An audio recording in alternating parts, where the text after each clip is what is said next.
welcome. And who are you? My full name is Brian Thompson Ezzelle. Thompson? Okay. Thompson. Okay.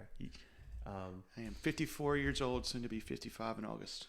Really? So this is my first year getting to do a Masters 55 plus event, even though I haven't done one yet.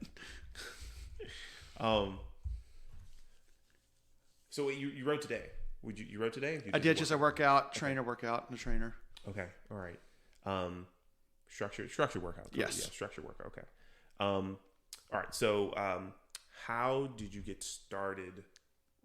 Did you start on road bikes or mountain bikes or a little of both? Well, we can go back to childhood if you want to. I mean, closer to like the riding you're doing now. All right. Right now, I ride road. Mm-hmm. I do some mountain biking. I'm going to do the Quantico Epic at the end of April, which is a big mountain bike race, which I try to do every year. It's my only one I usually do every year. I might do one or two other ones over in Goochland.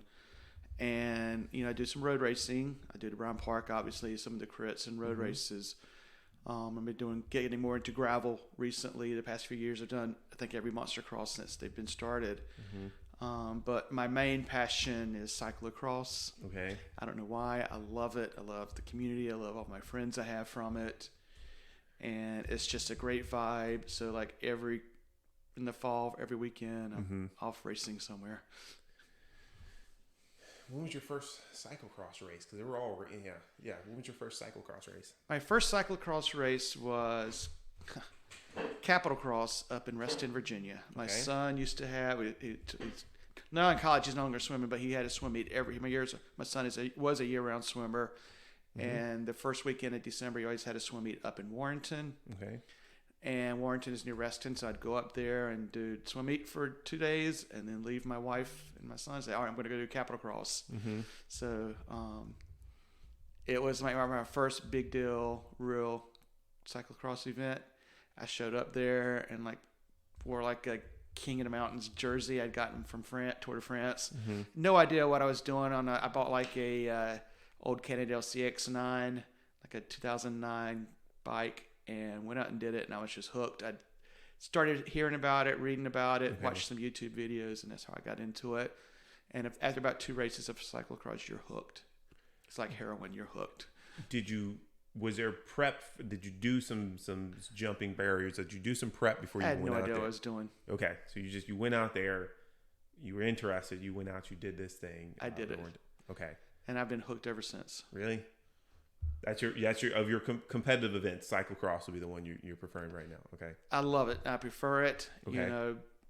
And I look forward to fall every year, getting ready. I mean, I'll start training early summer for cross season. So, what do you enjoy about the cyclocross? Because, what is it like? What's the thing like? It's just it's everything. It's just I like to challenge myself. Okay. Like what I did Saturday with that Crunch Handbook 50. That was a mental challenge, just getting through that, as well as a physical. So I just like the challenge of going out there and just racing against myself, racing against some competitors. I mean, I know I'm never going to probably win a cross race. Okay. But I just like racing against my previous times on a lot of these courses. Okay. Hitting things one year, following behind somebody and learning something new about the course. Okay. Because a lot of times we race on the same courses with the same setups. They might switch it out every now and then, but 90% of the courses are going to be the same. Okay. And it's just not only that, but the society, the group, knowing everybody when I pull in, knowing the judges, knowing my other races, my peers. It's just it's like an escape from the normal ebb and flow of life. Okay. All right. And, it's just, I love the whole package of it. Okay. It's a beautiful sport. You get muddy, you get wet. We race no matter what. I've raced in the snow up at Charlottesville. Mm-hmm. And it's just, I have made a lot of good friends from doing it. Awesome. Still seems impractical, but, but I only have really experience on the road and a little gravel. But I'm glad that you love it. I love it. And the community thing, I can understand that part, can encourage us to do more silly things because we know our friends are going to be there. Right. I mean, when you're racing, everybody's out for the jugular. Mm-hmm. I mean, Aaron Whitmer's father-in-law, Fred, as you know, is I don't think he's a current. He's a former national champion. Okay. He races. I do some races with him because they usually do for the VA6 a 50 plus. Okay. And they don't do a 60 and 70. But nicest guy ever. But he will pass you like MFR like every lap. Yeah. And then races like right back to like buddy. So it's just that whole. It's kind of like the old Bugs Bunny cartoon with the sheep and the sheepdog, the wolf and the sheepdog, and they clock out for lunch and they're all buddy, and they clock back in and they're back like, they're back enemies again. Same kind of thing. But I mean, I love road and everything else, but cross is just my big passion. Okay, all right. You ride the roll call. Yes, sometimes I do. How do you feel about getting up that early for rides? Like, does it just feel normal at this point? Or? It feels. I mean, with David Hunter, who kind of leads it, he lives around the corner from me. So like tomorrow I'm doing the coffee grinder, so he and I'll meet up the street at 5:20 and then ride to the spot where we start. Okay. I don't do all their rides, but I do some of them. Yeah. I've never done one of their road trip rides where they go off somewhere. Like I think they went somewhere Saturday up in past Charlottesville, did some crazy gravel ride. But it's just a good, to mix it into my normal training routine. So tomorrow I'll get up and do the coffee grinder at 5:45. I have done that. And for anyone who's listening, Roll Call is a cycling group, and they meet at like 5:45 a.m.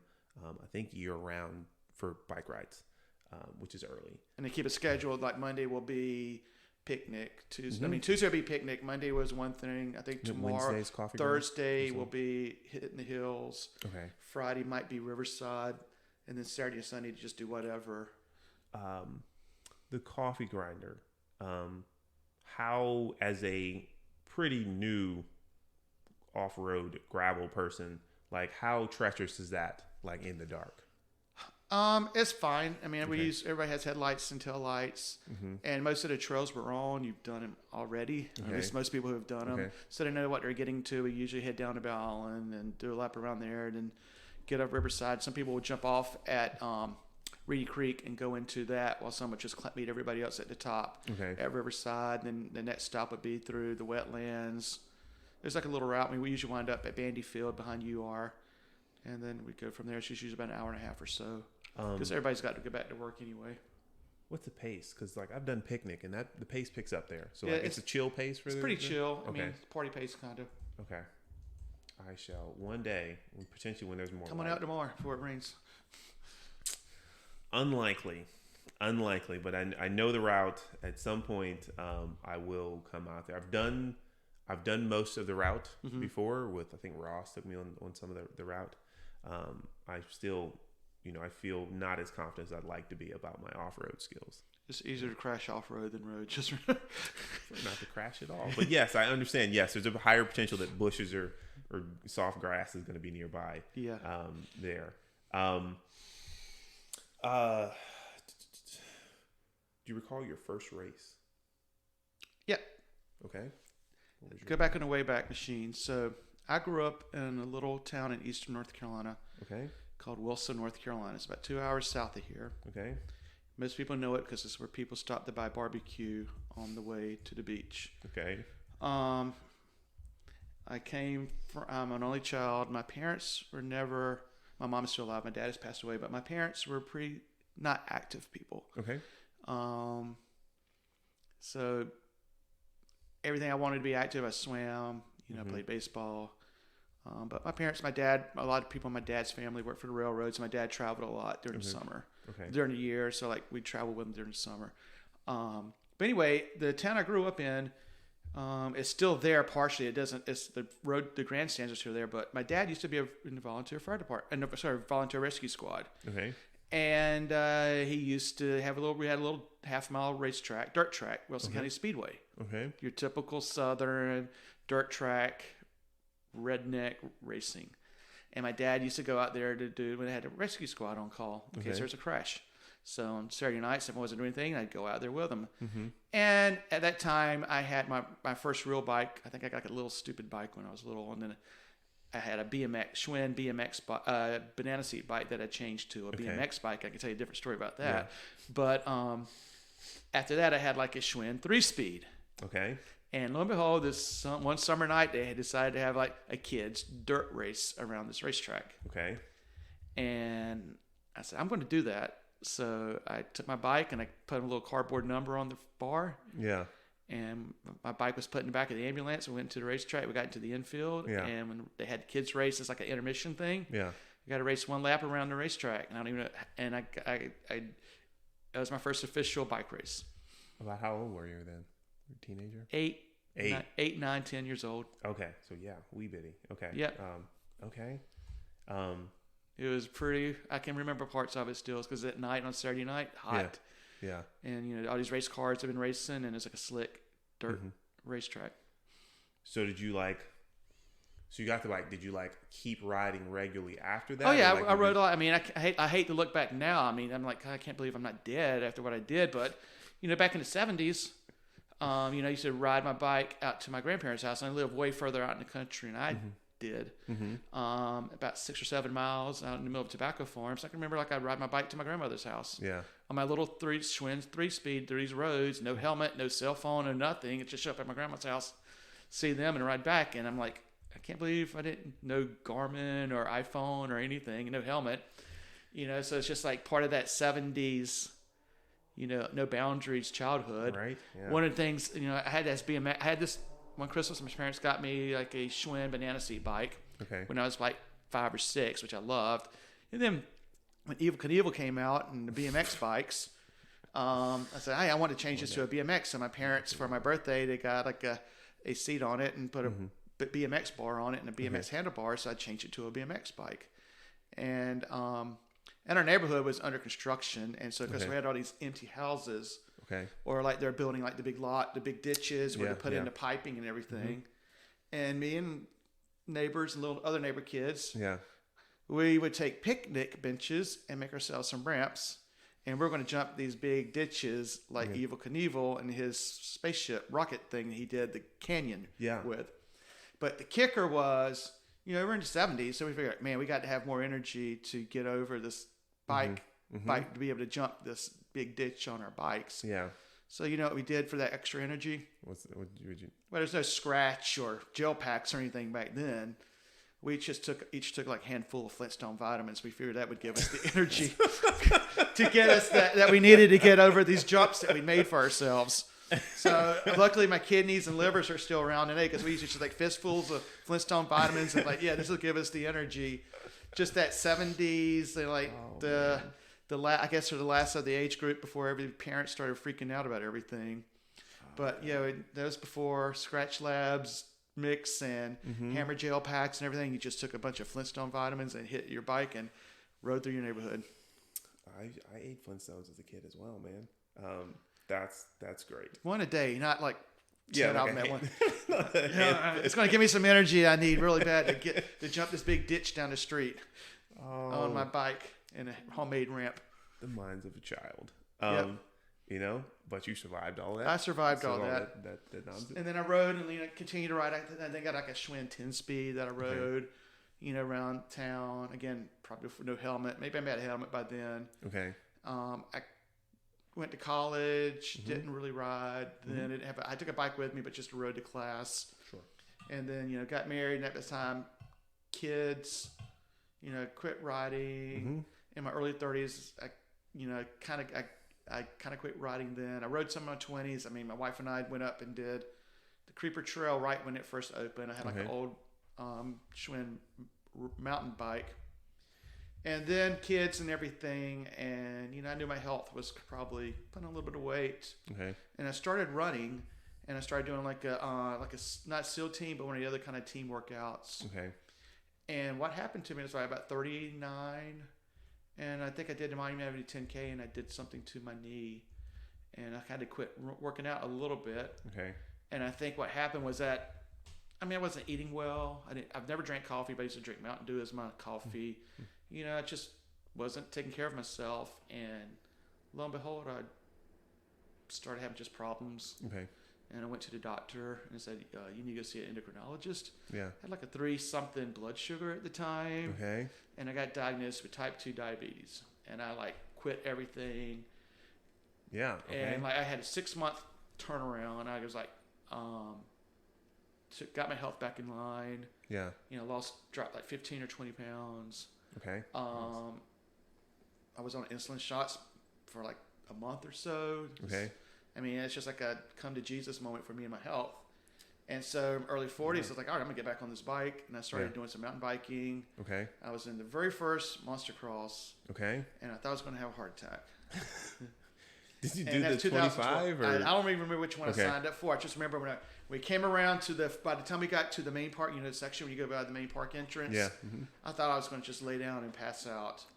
But I almost made it. I got a flat, and I had to take a truck back. I got a flat not too long after that. Okay. So I was like, I got to get myself. I just started riding more mountain biking. I lived not too far from Bandy Field over at UR. Just would go over there and ride laps and just doing things like that. Okay. And then that's about when I started finding about cyclocross. So I was up there from mountain biking straight to cyclocross. Usually I think the jump is from cyclocross to road. So I kind of did cross first. Okay.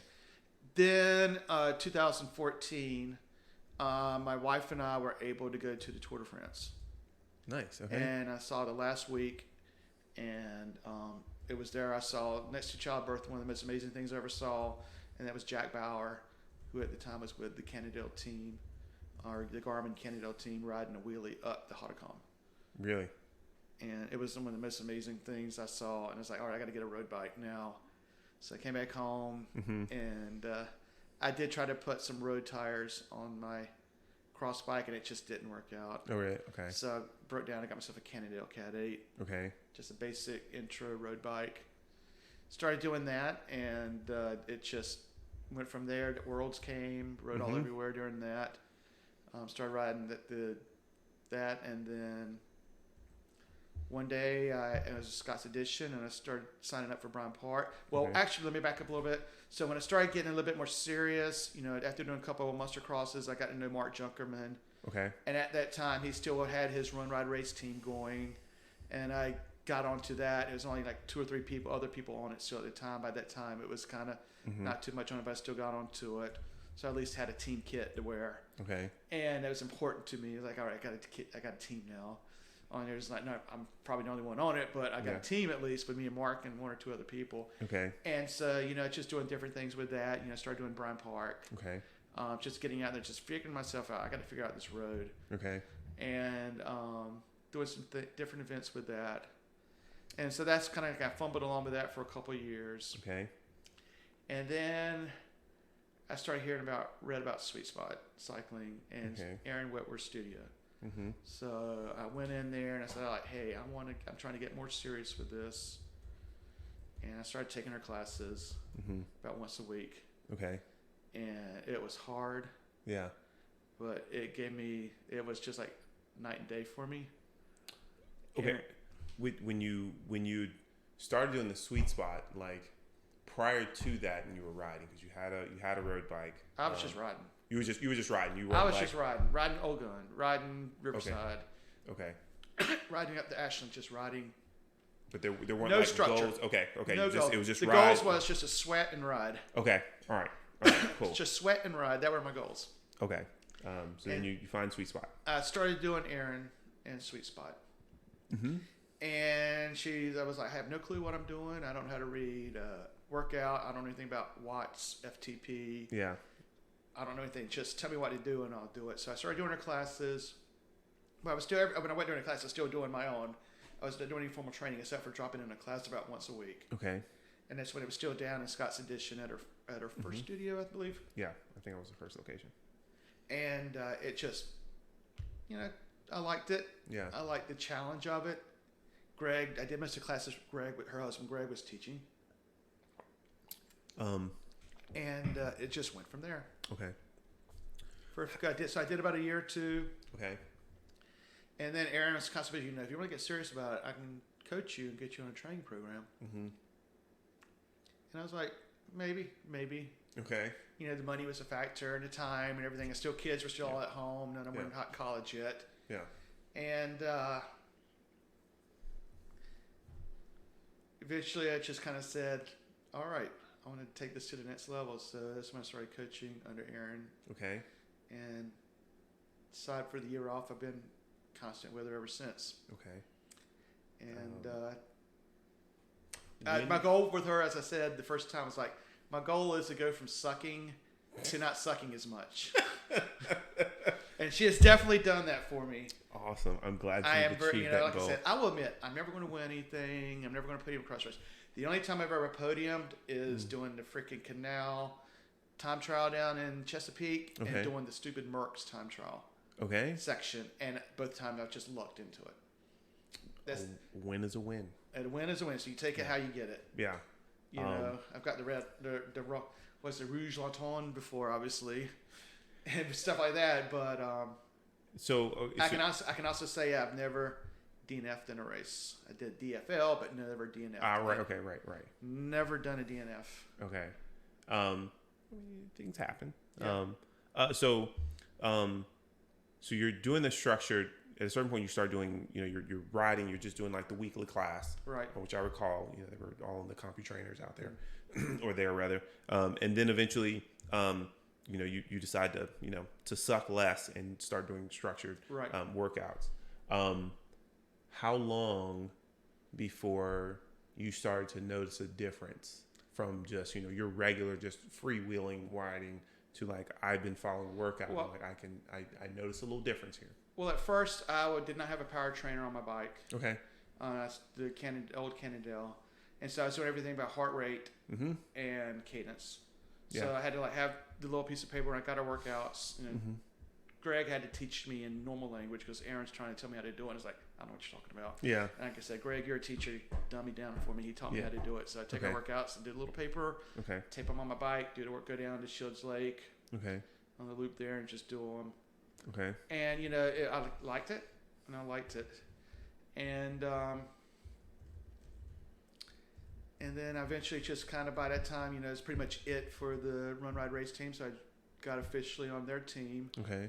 On the Sweet Spot team. So my first race in the Sweet Spot kit was at DCCX up in DC. And I've been doing with Sweet Spot ever since. Next to Sweet Spot, the biggest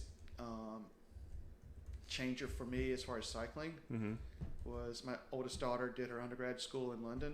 And there's a bike shop over in Richmond, London that I got to know when I went over and moved her in and everything. Okay. And so in 2018, I went over summer before she graduated. To London. Yep, to see my daughter. And so I called him before and I said, hey, what's the cool thing about this bike shop is the guy that runs, his name is Mick Roberts. Okay. He's a native, I believe, of St. Louis, but he's still an American, but he's been in London for 20-some years, 30 years. He's a professional opera singer. Okay. But he owns a bike shop, too. So his wife and his kids all have dual citizenship, and he's got full accent and everything, but he apparently comes home once a year. Okay. So he's a professional opera singer, and he has a bike shop. So I said, hey, Mick, why not?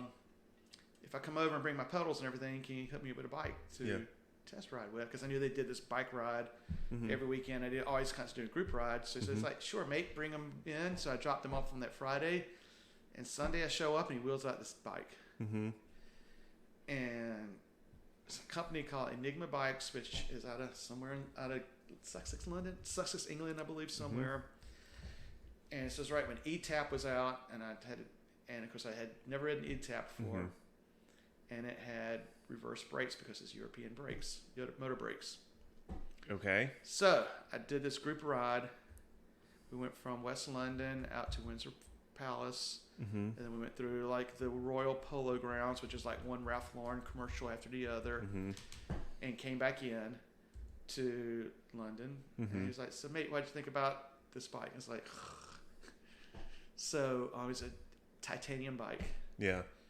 And it just, once you go overseas and ride a bike nicer than one you have, it's like all bets is off. So my wife came back home. So my wife said, "I got to get one of these bikes." She goes, "If you figure out a way to pay for it, you can get it."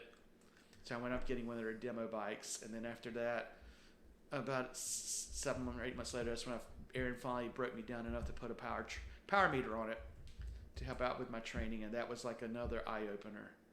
I see this Enigma. So I had several eye openers.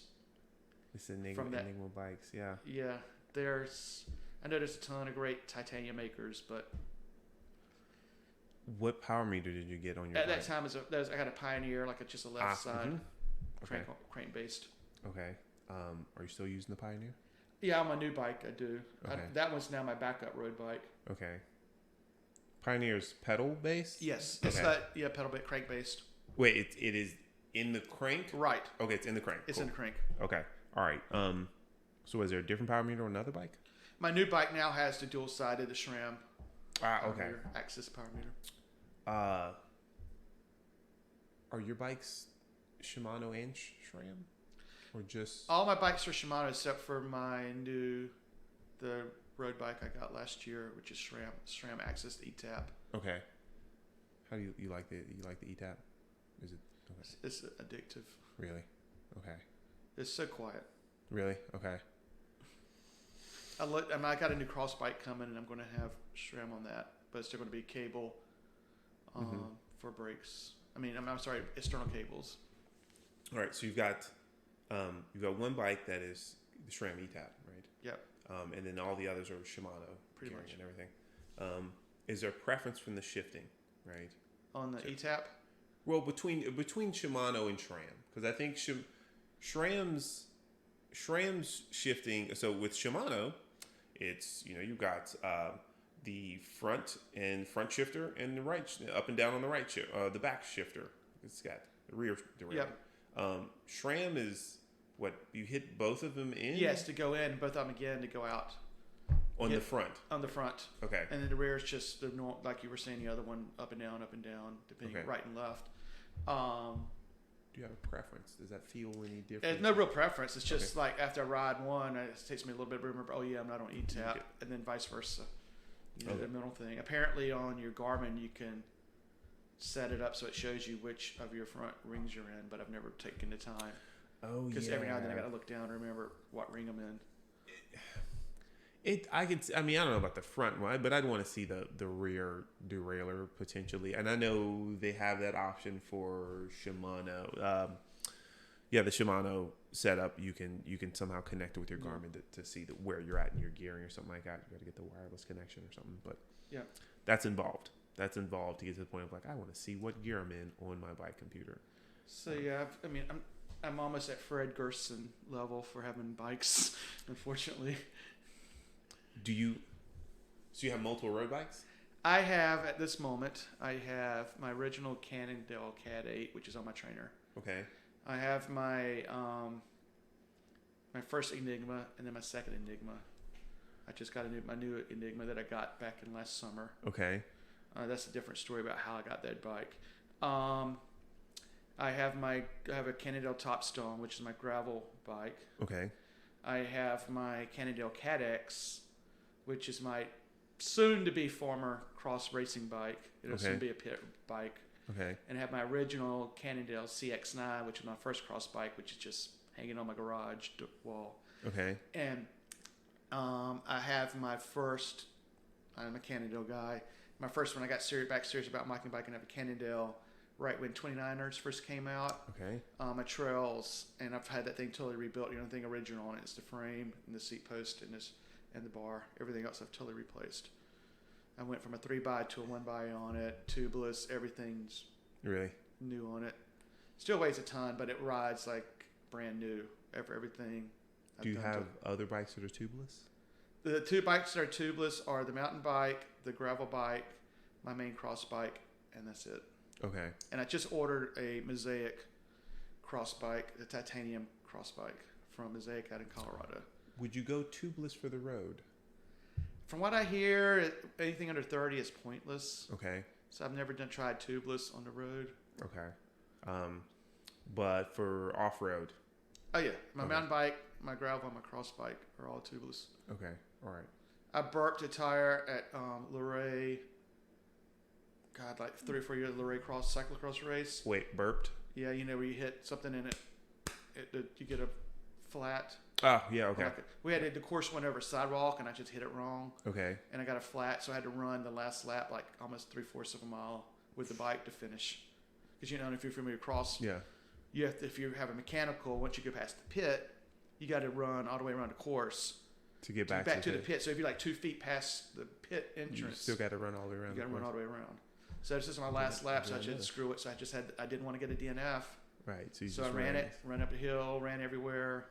Took me about 5 or 10 minutes to run the course with my bike, just so I could get the place finish.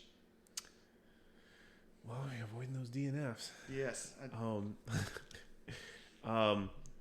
So you've got cyclocross races, mountain bike races, road races, and some gravel stuff, and some gravel. What do you take with you on a ride?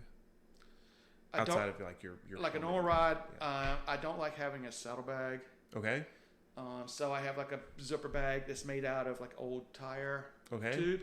And that's what I put like my extra tube, my CO2 and everything in there, and a bike tire tool. Mm-hmm. I keep my iPhone in a Ziploc bag. Okay. And usually some gel packs in the other pocket. Where do you put the inner tube tool bag in your back pocket? Yeah. Okay. I don't know why. I just don't like having a saddle bag. I don't think it looks pretty airy. Weight weenie. That's what that is. Airy. It's a weight weenie, which is not a derogative term. It's just, right? Just want to be lighter. Yep. Seems more aero. It seems cooler than to have a saddle. You see the pros without saddlebags. You're like, I want to look like them, so I'm not going to have a saddlebag. But of course, they have people follow them in cars. Yes, that's true too. But I have mine. I also dropped I have a saddlebag on the gravel bike because I felt okay about it. Well, I have the bag on the front, the one on the front bar, top bar. Okay.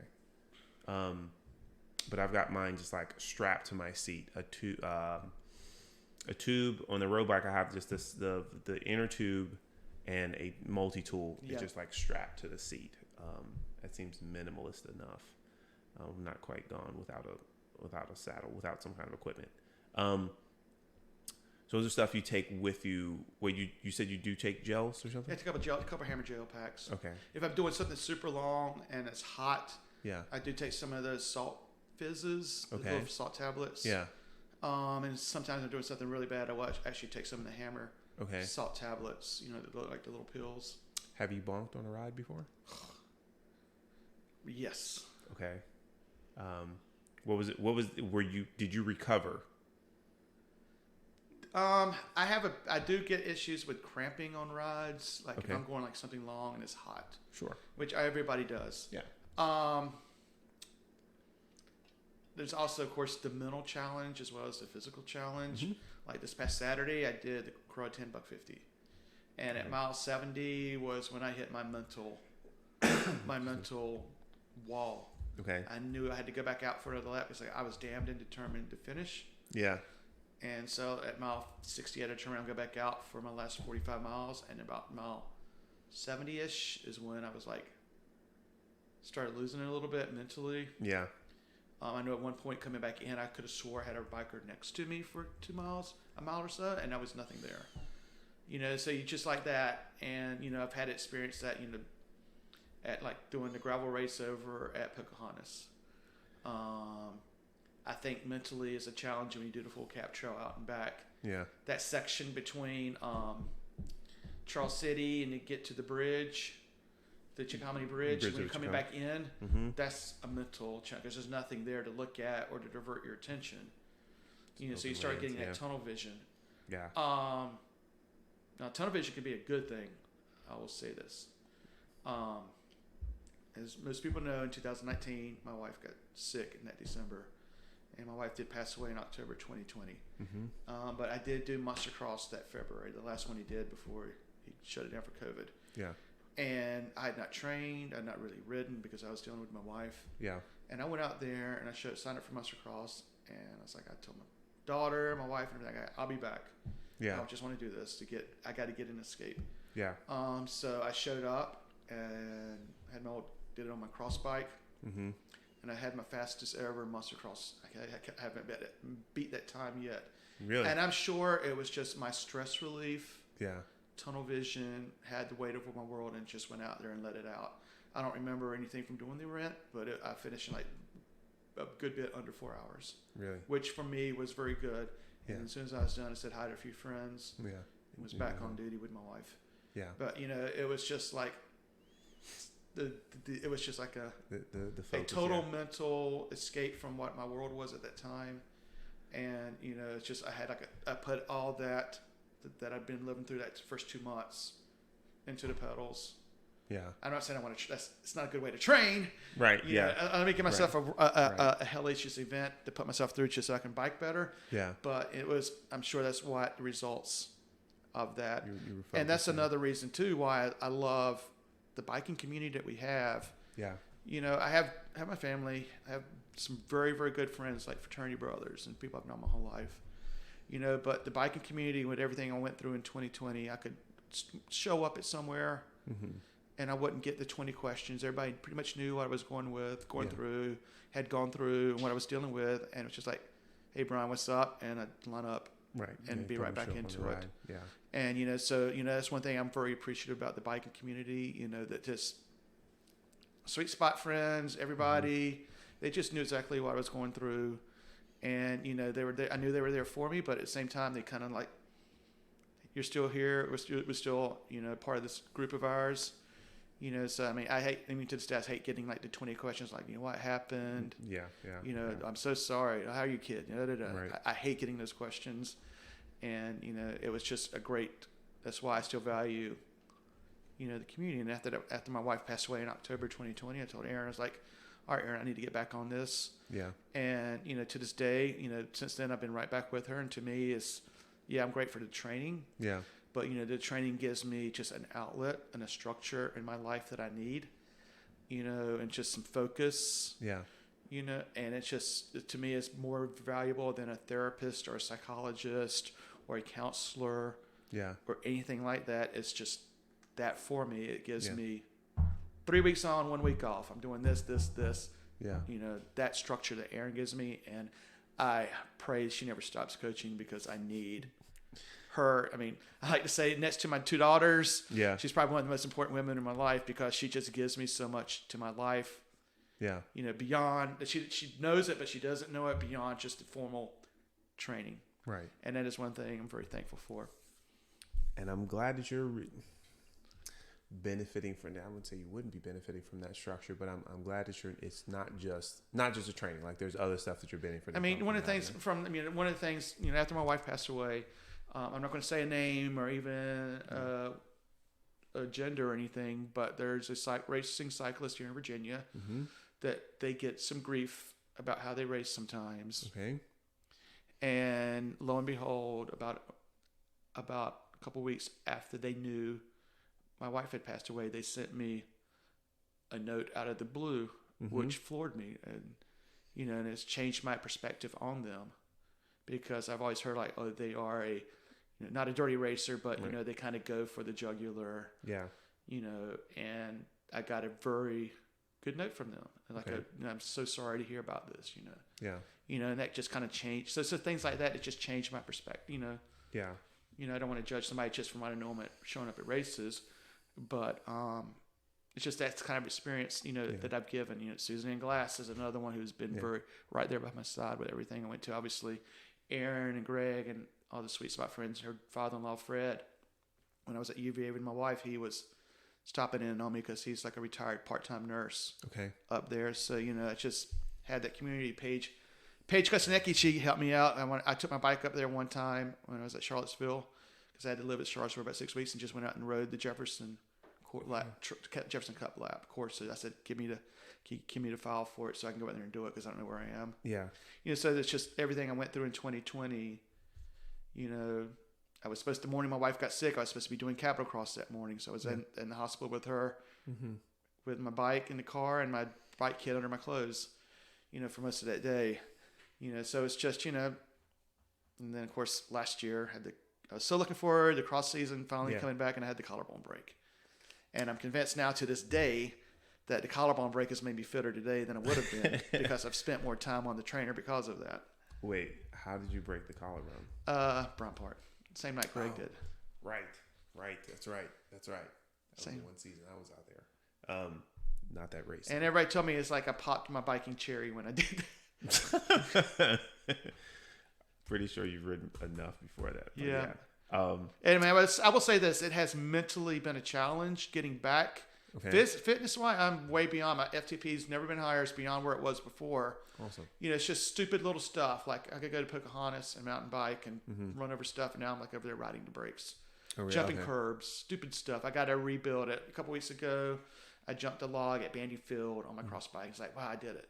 Okay. So there's definitely a mental hang up of getting back to pushing yourself, the confidence of because I don't want to crash and screw this all up again. I did the Women Mary road race back in February just so I could pack ride for about 5 minutes. Yeah. And then hung off the back. Okay. And I'm going to hopefully do the Charlottesville crit race coming up in April just because I want to go out there and just to rebuild that mental, because I'm planning on going right back out to Bryan Park this summer and get back into it. Crit race, Charlottesville crit race? Yeah, it's a road race they have up in Charlottesville. It's like a road crit kind of mix. How's the terrain? Because I only think of I Charlottesville. have never done it before. Okay, I'm sure. I think there's a hill in there. It's kind of like I got about 6 turns in the course. Okay. I think it kind of looks like Crit City on Zwift. Is what it kind of looks like a little bit. Okay. Maybe not as long mileage wise. Okay. Zwift. Yes. You started using Zwift October when my wife was sick, right before she passed away. Okay. I bought a trainer offline, used tax trainer, so wheel on trainer. You definitely helped me get me up and running. You, Dixie Newsom down in Tidewater, another sweet spotter. She got me help going as well. Okay. She helped me be able to transfer my workouts from Training Peaks into Zwift and then get it all set up. That is a great feature, being able to get the workouts from Training Peaks into Zwift. Yes. They will, hopefully they will never, mess with that, because I know a lot of people that have their daily, because their daily workout is what will show up. Yeah. If you don't manually, because you can manually load them in there.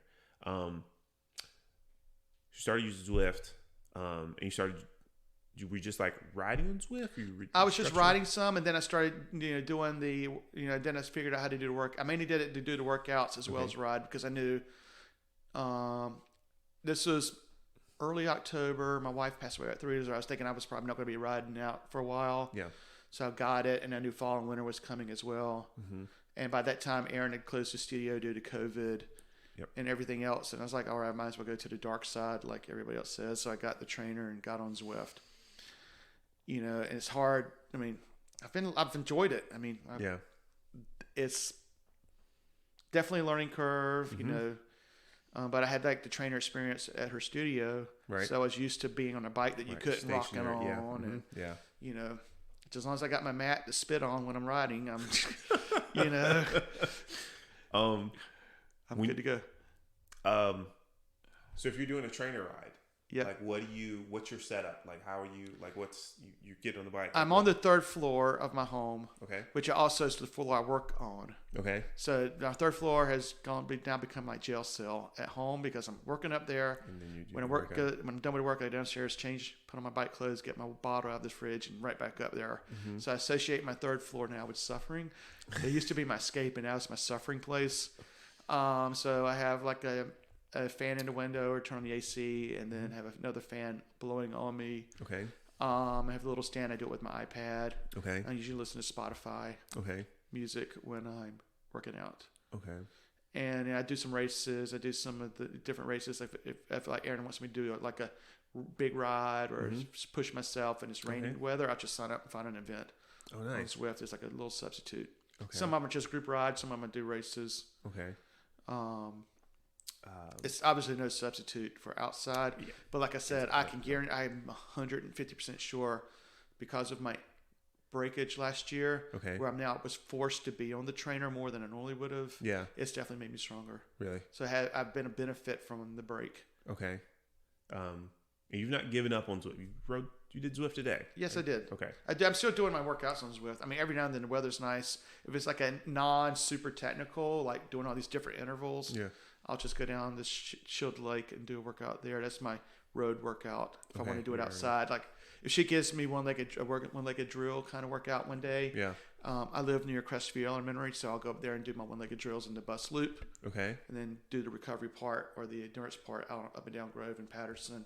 So I do some workouts outside still. Okay. But like the crazy things where you like have 50 different intervals you're doing back and forth, I'll just stay on a trainer. Okay. That way I don't have to think. I could just do it. Okay. I have only got one bike race under my belt. Potentially one more will happen at some point. The one Bryan Park race. The Zwift races. Like, how do you feel about the Zwift races? Kind of thing? I know there's some cheat going on. I know that. And I see some things. I mean, yeah. I do like the D. I'm right there to borderline DC. Okay. They're fun, and you see different people. Right, sure. Yeah. But I don't listen to the people or the text. I just listen to my music while I'm doing it. Okay. Okay. I'm sure my kids hear me if they're home. They hear me grunting and cussing, and the people outside. If somebody's walking outside with a window open, they might hear me, heaping and hauling outside. So wait, you're D borderline C? Yeah, right there at 2.4, 2.5 watt per kilogram average on some of the races. Are you on Zwift Power? Yeah. Okay. Clearly I know you're going to be doing outdoor races is your focus. But there is a racing team. Yeah. Yeah. So, I don't do it on a regular schedule, obviously. It would be having extra people in the team, right? Even if this wouldn't even be until like next January because we won't do right. Even if we had an extra person do one or two extra races, like that helps out because I got you. All have to, right?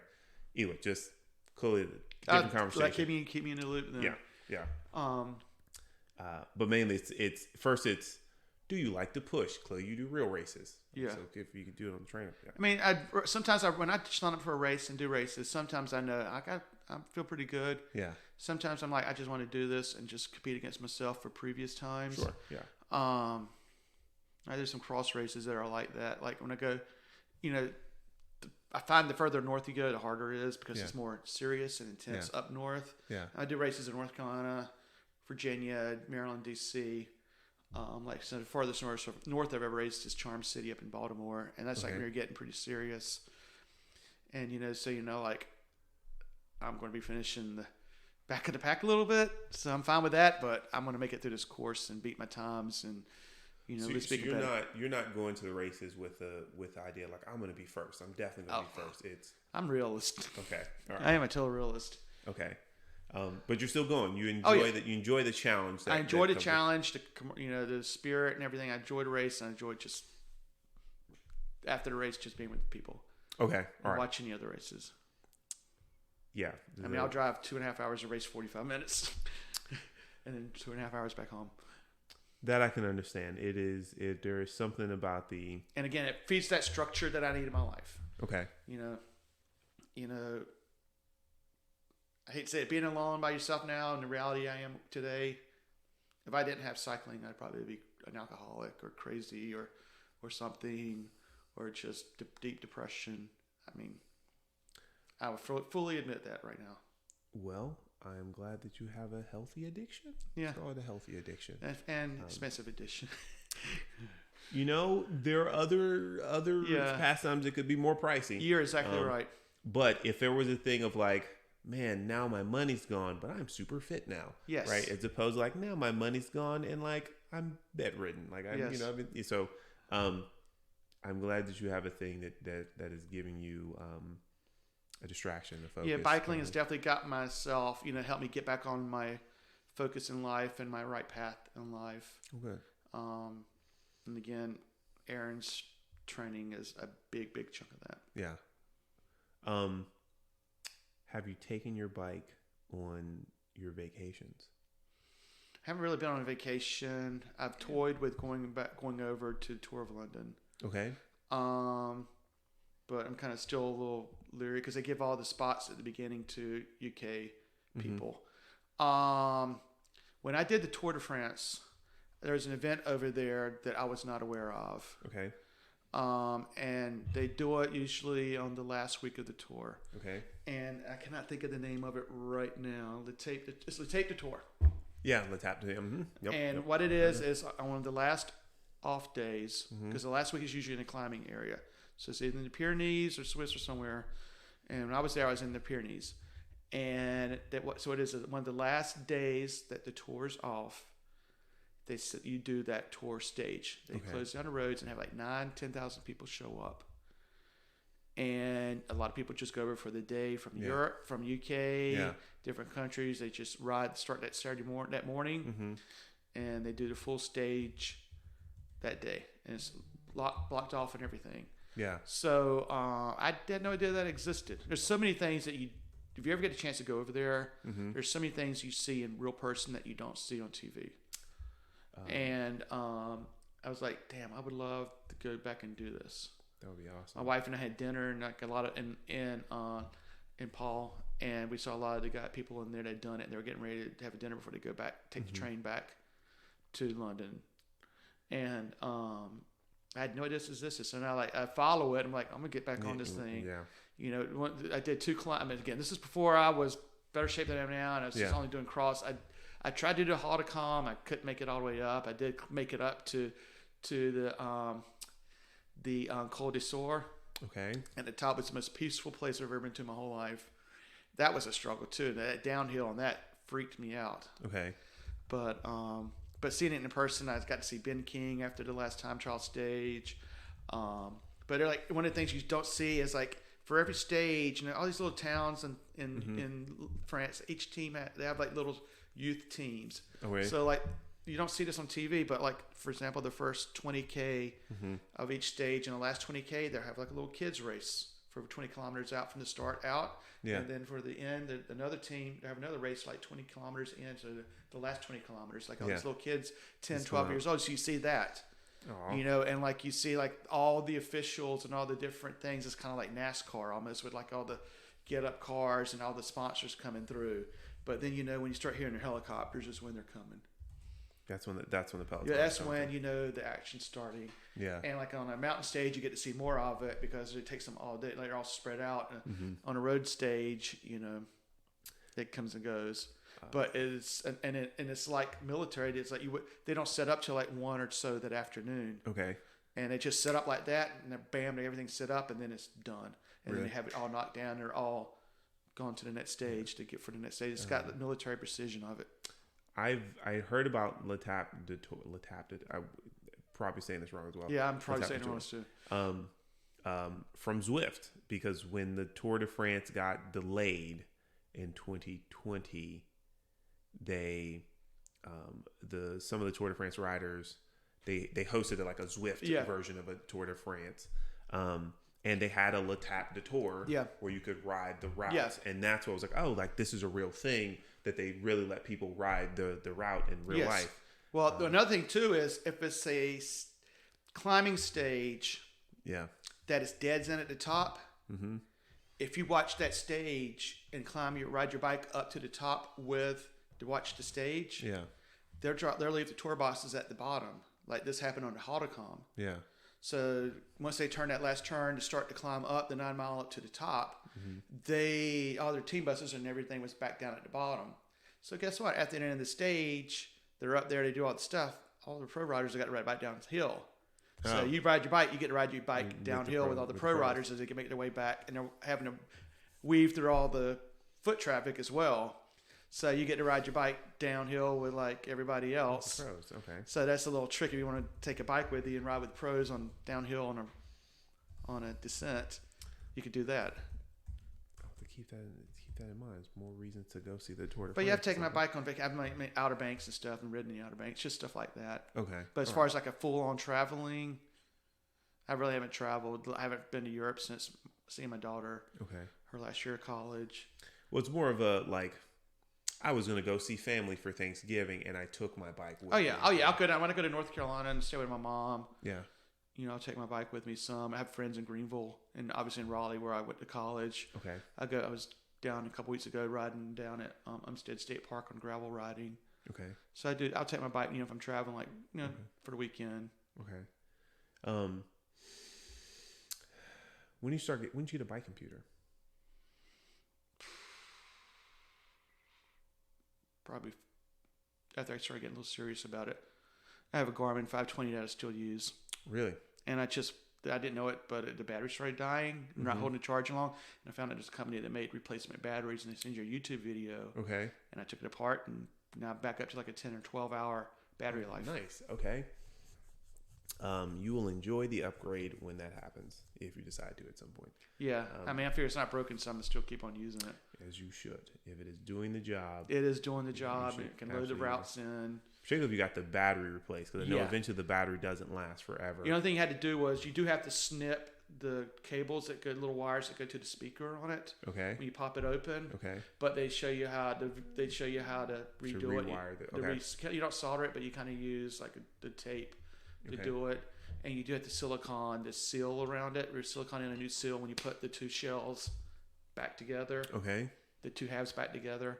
And then I also got like a cover, one of the silicone covers for it just to be extra safe. Yeah. So now it beeps again. It still makes noise. Oh yeah, the noise. Still the noise comes back. Oh, awesome. But it worked. The battery. I mean, it would start dying at like 5 hours. No, now I got like 10 or 12 hours. Nice. Okay. Nice. That's the 520. Thank God for YouTube. Yeah, there's a whole. I've definitely figured out how to do some bike maintenance from YouTube. I know my limits though. I know like a car. I know my limits on bike maintenance, and when to say, all right, I'm just calling Albert and let him have my bike because I don't want to screw it up. Let's see. Nope, you already talked about your bike. Using the bike computer. Did you immediately start using Strava? Yeah. Okay. Actually, when I was on Tour de France, there's a family on there, and the 21 or 22-year-old kid was actually working for Strava out of college right when Strava was started. Oh, really? Okay. I don't remember his name anymore. Okay. They're from California, where I think Strava's based. So, unfortunately, I didn't Strava my rides when I did ride in France. So, I discovered Strava after that. Womp womp. Yeah, that is a big womp womp. Yeah, you have to go back now. Yeah. Now your heat map does not show. But all my London rides I've done in London are on Strava. Nice. So you Strava. You're tracking your data. Really specific question here. Do you look at your segments? I know you occasionally try to. I have some segments, Are you trying to get PRs on certain I do. Segments, that kind of thing? There's some things unfortunately I live near University of Richmond, so there's some segments near me. Yeah. By the time I come back home from going across the river, I'm beat tired. I'm like, damn, I would love to get a PR boat right behind you are, but I'm always dead tired when I get back. So I keep saying one day I'm going to do it opposite and get all the PR, try to break my PRs, everything local, like a mile within my house. Yeah. I just have not ever done it. Okay. There's a sprint from on Patterson, on Three Chop from Bandy Field up to Patterson and Three Chop called the Sprint Up to Billy Pie because there's that pizza shop up there. Yes, that's on Three Chop? Yep. And I'm by the time, every time I do it, it's usually at the end of a ride. So I'm like, I'm too tired to do it. I ride with Phaedra Highs. Okay. And she has a group, her and I don't know who started, either way. Early Bird Ride. And we'll meet on Thursdays at 6 a.m. over in Oregon Hill. Mm-hmm. And we'll ride through VCU, down Grove, ride on Three Chop, ride on Patterson. But when we go down Three Chop, we usually will attack the Billy Pie Sprint. And we will even okay, who wants to attack? And then we'll get in, we'll let the other person draft whoever's going to attack the hill kind of thing. So it's different. There's the climb up boat ride over there. I usually do it, and I do it. I'm at the end of a ride. I'm just struggling to get up it. Mm-hmm. To climb up through University of Richmond. I'm always doing at my end of ride segments. I'm like, I need to do something opposite. Do these first and then go out. But then you may not get as good a workout in. Yeah. The idea is to do a work. If you crush your, the sprints and climbs and stuff beforehand before doing the workout. So maybe on a day you're not doing a structured plan. Spend 30 minutes of going out trying to beat some PRs around my house versus wait until the end of the ride to do it. Yawn at Dawn. Yeah. When did you start joining the Yawn at Dawn rides? I don't even remember. I think Casey Trent who got me into that. I haven't seen Casey in a bit. Okay, yeah, because Casey was riding. He's still him and Lester. Yeah, of course, Lester. Okay. We have what 3, 4 like real distinct routes. Do you have a favorite route amongst that? I kind of like University of Richmond one. University of Richmond. It's out and back. Okay. I suck at climbing, but I like climbing, and it's a good little climbing in the morning to get some climbing over with. I do like the north side ride because I don't ride north side very much. Okay. Yeah. I do like that. I don't like the one where you go downtown and ride up Forrestville Avenue till we get to Turnett Boulevard Bridge at the bridge. It's Riverside. Yeah, Riverside. I don't like that one. Yeah, I'm not a fan of the crossing the bridge. I don't mind the climb. It's the crossing the bridge, and then of course, riding on Forest Hill. Yeah.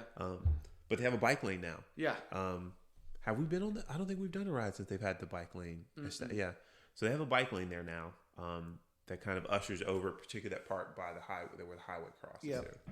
So that'll be nice to do that. Ride. But I do like the one that you go out. You do the other Riverside that you go out first across the bridge, and then you go along Riverside and come back up through UR, and then take Grove back to. The other end of the ride. Yeah. Oh yeah. That's the one. It's the one that you're on Forrestville Park. That when at Forrestville, you go across the bridge and start at Sims, and then Forrestville Avenue. I think I know what you're talking about. The first one. I feel you like go by the banks and everything, and Manchester. Oh, we haven't done that in a while. Yeah, we haven't done that one in a while, but for some reason, it's kind of like I have like little. There's other trails like I don't know why it is. I don't like doing Lakeview over at Pocahontas. The Lakeview loops. I don't know why. Okay. Not every route's got to be your favorite. Yeah. That's not nothing wrong with that. It just doesn't. Mm-hmm. It's to me. It's like 10 or 12 miles, and by like the end of it, you're like mentally, you're like, I want to do something different than this, and you still got more to go. Most challenging. Tell me about some of your challenging events. Like clearly the one you just did. Well, the Quantico Epic I just did was a ball breaker. Okay. And wait, I'm sorry. Tell me the name of this thing again. The Croatan Buck 50. Croatan Buck 50. Okay, all right. And it's either 150 miles, 106 miles, and the 46 mile. Okay. And I did the 106 mile Saturday. Okay. Pancake flat, pretty flat, but it's just gravel. Of course, it's flat, so you're having to work more because there's no coasting. You're always pedaling. Right. Yeah. And it's there's mud holes and big potholes out in the. Mm-hmm. It's down near Camp Lejeune in North Carolina, a big marine base, and you're so you're about 10 miles inland, 5-6 miles, so you're still getting a lot of the wind from the coastal wind. We went through like some single track, some mud. There's like a mile and a half of a sector. Okay. And it's just like mud and like just deep mud and quick sandy mud. And you can ride most of it. There's some parts you had to just get off and slop through it and then get back on your bike and bang the mud out of your cleats so you could just get back into your pedals. Oh my God. And had to do it 4 times. A couple of railroad crossing tracks in the middle of the woods, some single track riding around a field in the sand. It was just brutal all the way around. Yeah. It messes with your mind. How many people kind of showed? Do you know? Right. There's like 800 or so. Registered. Really? Okay. So it's a big. There's a team there from Brooklyn. Really? Okay. I talked to them during the line. We were waiting to start. Okay. So it's a big deal, and like Jeremiah Bishop, the pro rider. Mm-hmm. Oh, he was there for it. I don't think he won that, but it's the first time I ever done it. I was supposed to have done it in 2020. Obviously, I couldn't do it with my wife. Sure. They didn't have it in 2021. Yeah. Some other people from here in Richmond were there, like Mark North, Patrick Hampton, some others, some Rogue Velo guys. I knew a lot of people there from Raleigh. Okay. But the other things I've done that have been like just. Yeah. I haven't done it a couple years since COVID, but the Devil's Backbone events where they did like the Saturday was a gravel ride. Okay. And the Sunday would be the road ride. Okay. Doing those back to back on a weekend are pretty tough because on Saturday you do that Cub Creek climb. I don't know if you're familiar with that. Not familiar with that at all. It's at the Devil's Backbone Brewery there near Wintergreen. Okay. And it's just a hellacious climb. It used to be paved on one side and gravel on the other. But now the gravel side has since been paved, but it might as well have been gravel because it's just bad. And it's just like a 15, 16, 17% up at the top to get over this. And once you get over it, this is like 3 miles out from the start. Yeah. You're already doing this. Yeah. So it's like, hey, guess what? I'm starting a mile in, and then you start climbing. And it's just gravel from that. And then the road ride does basically the, Crabapple the crab apple climb up to the Parkway, or whatever. I'm having a mind for it. Crab apple. Okay. We go by up through Montebello, and up there to the Parkway, and then you do that descent by Wintergreen, which you hit like 45, 50 miles an hour.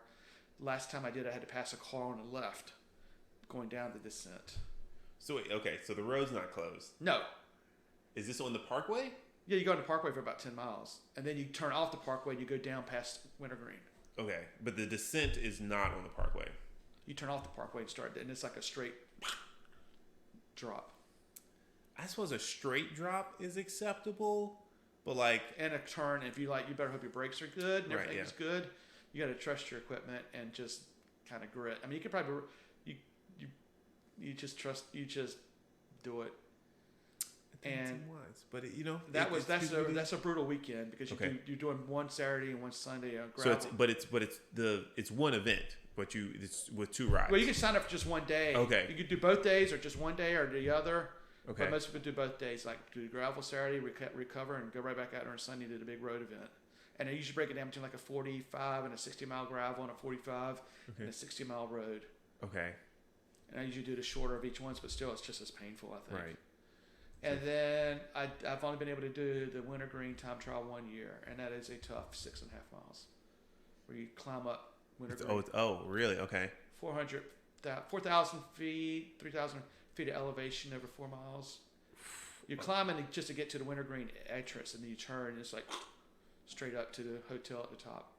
Really? Okay. It took me an hour and 20 minutes to do 6.5 miles. I mean, I stopped. I would say that I stopped, but I didn't have to walk it. But I just stopped to like get myself together and get back on the bike. Oh, that's a lot of climbing, a little bit of time, a little bit of distance, rather. Okay. Those are probably that, and then this Quantico Epic thing I just did. Okay. I knew I was getting into it. Quantico Epic. What's some advice you have for someone who might be interested in getting into racing off road? I mean, I'm no expert. I would just say, just you got to have comfort. Know your limits. Okay. Know your comforts. I would say this. I've ridden downtown a lot. Mm-hmm. Haven't ridden as much off road since I broke my collarbone. Okay. But you just have to know your limits. There's no shame in getting off your bike and walking over one of those streams. There's that section of Buttermilk. Okay. Where you have 3 or 4 stream crossings.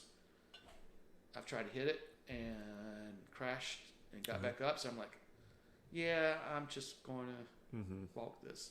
Okay. So it's just, it's not like I'm just swallowing your pride or shame. It's just like, I can't do this. You watch other people just bunny hop it or hit it. And I'm like, I don't have those skills. Yeah. You just have to admit that I don't have those skills, and I'm just going to walk through it and get back on my bike and keep on going. Okay. You just have to know your limits. I mean, if I was younger, 20-something still, maybe I would still try to hit it. But now I'm in my 50s. I'm like, I'm not some things over there. I'm just not going to go for it. So I would just say the number one thing is just know your limits and know your comfort zone. Okay. All right. Because it's not worth getting banged up. That's a good point. Yeah, because there's certainly some people who bite off more than they should do, for a first race or a first event or something like that. And especially in off-road, just keep in mind, sometimes you want to just go super slow. While you know your limits, just keep in mind that forward momentum is always your friend. Mm-hmm. It is always your friend. Have you convinced anyone to ride? Have you a friend you introduced them to cycling, or a family member or anything like that? Have you converted anyone? Not really, because most of my friends I've made were already riding. Okay. Like Jessica said, she gives me credit for introducing her to cyclocross, bugging her enough to come to, and I picked the worst race for her to do as her first one. Yeah. Up at Charm City. She did well. She did very well. Yeah. And so just, but it's just as far as most of my friends already ride that I have. Okay. Some of them I don't think ride enough, so I harass them. It's like, you need to be out more riding. But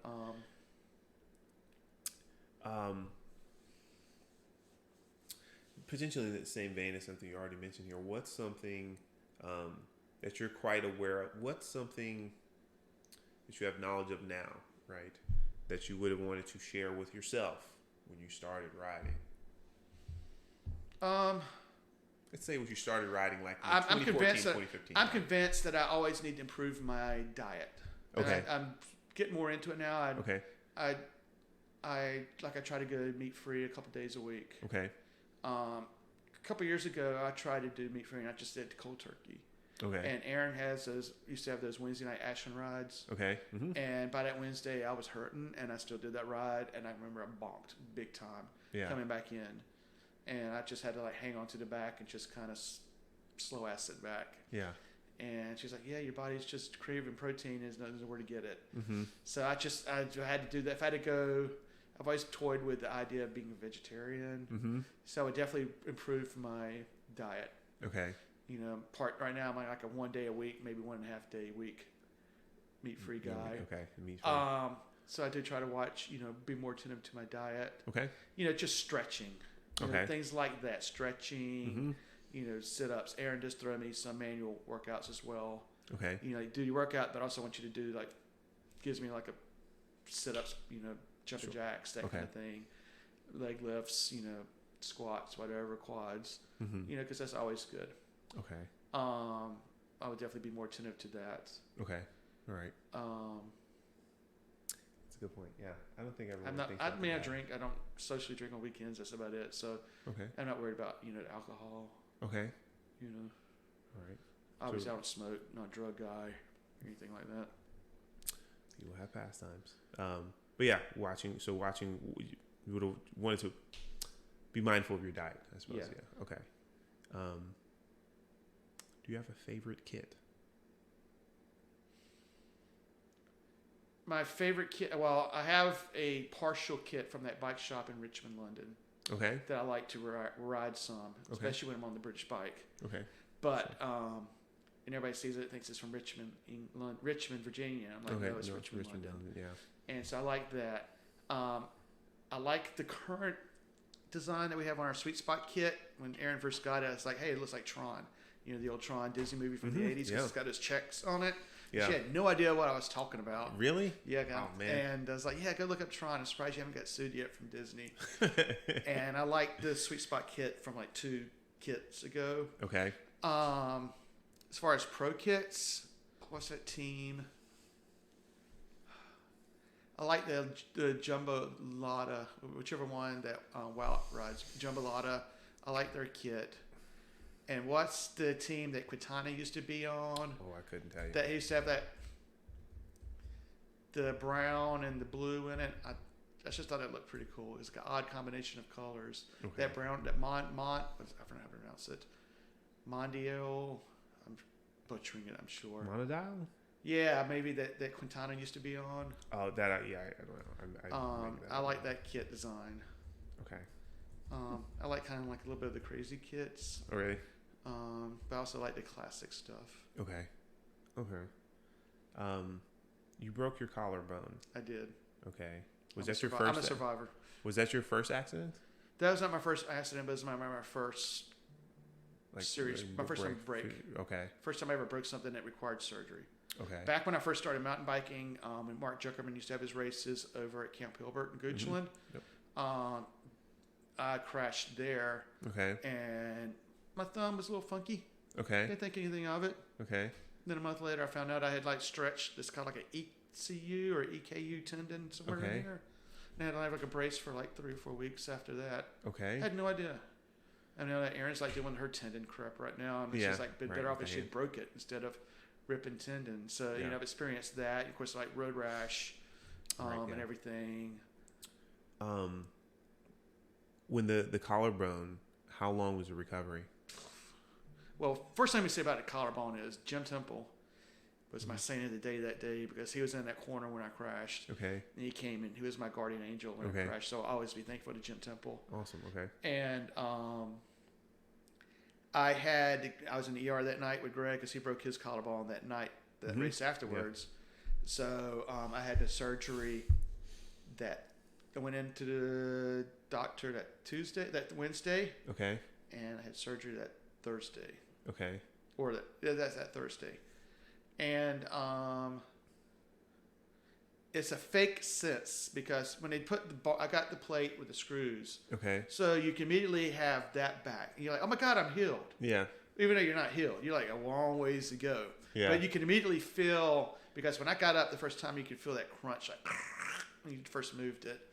And Mark Mashal felt me. He's like, yeah, you broke that collarbone. So I had to get my brother-in-law and my son to come pick me up and drop me off at the ER at St. Mary's. And it was so funny coming out of my x-ray. It's like, first I saw Zach Isbell. No, Zach saw Zach in the... and there's like, Zach, what are you doing here? And then I saw Greg. Oh, you got Greg here. Well, Greg, what happened? And he was wearing his national champion kit. Mm-hmm. And thankfully, he was able to get that off without having to cut it up, because that would have been a crying shame that it cut it. Right, the cut, yeah, that's right. The kit, because he was wearing his skin suit. But it was a it's about a. I was back on the trainer in about a week. Okay. You know, with the sling. Right. Yeah. Just doing stupid leg spinning. Okay. And then after about 2 weeks is when I was like putting it down, and Erin just kind of slowly built me back up. Okay. You know, just spinning at first, and then getting a little bit of structure, and then 3 weeks later I was back. Okay. Pretty much. I did not ride again until probably for like the first month. It was when I finally did my first outdoor ride. A month after the surgery? Yes. Okay. Now, when my wife got sick in December of 2019, I went about 10 days without riding. Obviously, because I was traveling back and forth to UVA, stay for a few nights, come home for an afternoon, go right back to UVA with my daughter and my brother-in-law and everybody else. One of the first days I came home for like a little while, I was like, I got to go on a ride. Yeah. And I took a ride, and it felt like my legs felt weird. Yeah. And it is amazing how quickly you can start to lose it. Yeah. You know, 3 or 4 days you're okay, and then it kind of trickles out. You know, and I could feel it. I was like, I can't let, you know, I got to I had to give myself a little bit of focus, even though 99% of my focus was on my wife. That was quite an experience. So when I would come home, I would just go up the bandy field and ride laps for like an hour. I'd call it a mental health. You go back to my Strava, you see mental health ride. Yeah. And that's truly what that was. It's just a mental health ride. Ride for an hour, go back, take a shower, and go back up to Charlottesville. Yeah. And like fourth weekend is when I took my road bike up there and said, I'm going to just get an escape. Mm-hmm. So I sat in the hotel room, in the hospital room, and put on my kit and said, I'm going to ride for a little bit. Mm-hmm. And went out and did the Jefferson Cup course. Okay. And then came right back to the hospital, took a shower. Yeah. And got back into it. Yeah.